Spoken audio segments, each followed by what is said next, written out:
ভাবুন তো, একটা সময় আসছে যখন মানুষ টাকায় খাদ্য কিনতে পারলেও পানির এক ফোঁটার জন্য যুদ্ধ করতে হবে।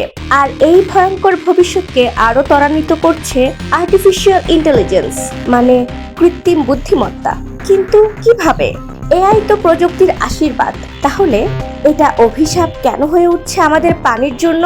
কৃত্রিম বুদ্ধিমত্তা বা আর্টিফিশিয়াল ইন্টেলিজেন্স, সংক্ষেপে এআই, আমরা এটাকে দেখি একজন ডিজিটাল বন্ধু হিসেবে, যেটা আমাদের প্রশ্নের উত্তর দেয়, কাজ সহজ করে, ব্যবসা চালায়, এমনকি আবহাওয়ার পূর্বাভাস পর্যন্ত দিয়ে দেয়। কিন্তু আপনি জানেন কি, এই এআই কে চালাতে গিয়ে প্রতিদিন আমরা হারাচ্ছি কোটি কোটি লিটার পানি। হ্যাঁ, শুধু বিদ্যুৎ বা ইন্টারনেট নয়, এআই পিছনের আসল চালিকা শক্তি হচ্ছে পানি। আর সেই পানি আজ বিপদের মুখে। প্রথমে আসি বড় বড় এআই মডেলগুলোর কথা, যেমন চ্যাটজিপিটি, গুগলের জিমনি, মাইক্রোসফটের কপিলট কিংবা অ্যান্থ্রোপিকের ক্লাউড। এদের পেছনে কাজ করে লার্জ ল্যাঙ্গুয়েজ মডেলস বা এলএলএমএস, যেগুলোকে প্রশিক্ষণ দিতে লাগে বিলিয়ন বিলিয়ন শব্দ, কোটি কোটি ডেটা এবং সবচেয়ে ভয়ঙ্কর অবিশ্বাস্য পরিমাণ পানি। স্ট্যানফোর্ড ইউনিভার্সিটি এবং ইউনিভার্সিটি অফ ক্যালিফোর্নিয়ার 2023 সালের একটি যৌথ গবেষণায় দেখা গেছে, শুধু GPT-3 মডেলটিকে ট্রেনিং দিতে লেগেছে প্রায় 7 লাখ লিটার পানি, যেটা দিয়ে 3700 মানুষের একদিনের পানির চাহিদা মেটানো যেত। এই পানি যায় কোথায়? উত্তর খুবই স্পষ্ট, ডেটা সেন্টারে কুলিং সিস্টেমে। এআই চালিত সুপার কম্পিউটারগুলো যখন একসাথে ট্রেনিং বা প্রসেসিং করে, তখন এতটাই গরম হয় যে সেগুলোকে ঠান্ডা রাখতে জল ভিত্তিক কুলিং সিস্টেম চালু রাখা হয় 24 ঘন্টা। শুধু মাইক্রোসফটের একটি এআই ডাটা সেন্টার দিয়ে খরচ করে 11 লাখ গ্যালনের বেশি পানি। এত পানি দিয়ে একটা গোটা শহর চলে এক সপ্তাহ। এই প্রযুক্তি শুধু ভাষার এআই নয়, চিত্র বিশ্লেষণ, আবহাওয়া পূর্বাভাস, রোগ নির্ণয় এবং স্মার্ট ফার্মিং, এমনকি স্বয়ংক্রিয় গাড়ির সবকিছু এআই মডেলের গুলোর জন্য একই রকম হিসাব। সবচেয়ে বড় খরচ পড়ে পানি ব্যবস্থাপনায়। গুগল নিজেই স্বীকার করেছে তাদের এআই ডেটা সেন্টারগুলো 2022 সালে খরচ করেছে 50 বিলিয়ন লিটার পানি, এবং 2024 সালে সেই পরিমাণ আরো বেড়েছে। এমনকি তাদের ডিপ মাইন্ড এআই, যেটা ক্লাইমেট চেঞ্জ নিয়ে কাজ করে, সেটাও সুপার কম্পিউটার ব্যবহার করে বিশাল ডেটা বিশ্লেষণ চালায়, যার প্রতিটি সেকেন্ডের জন্য লাগে লিটার লিটার পানি।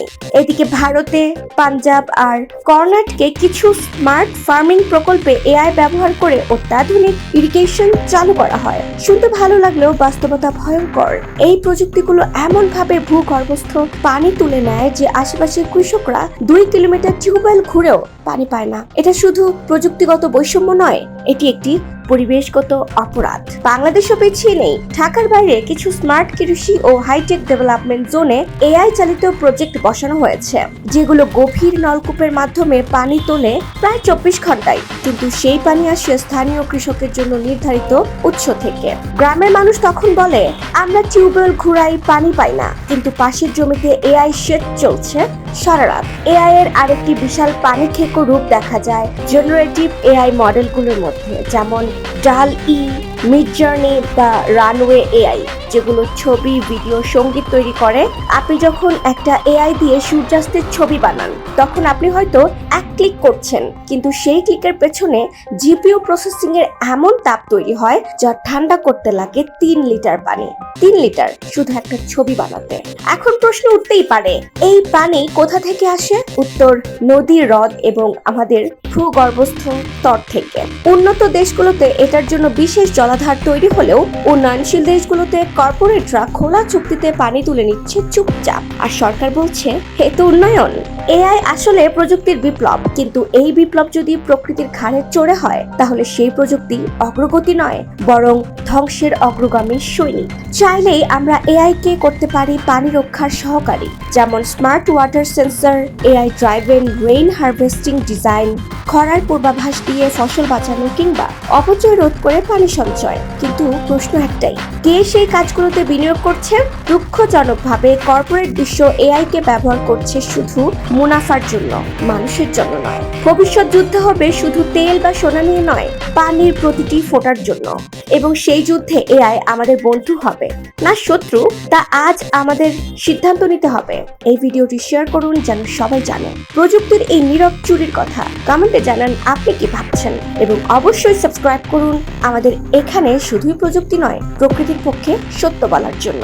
সাথে আছি আই রাইডার।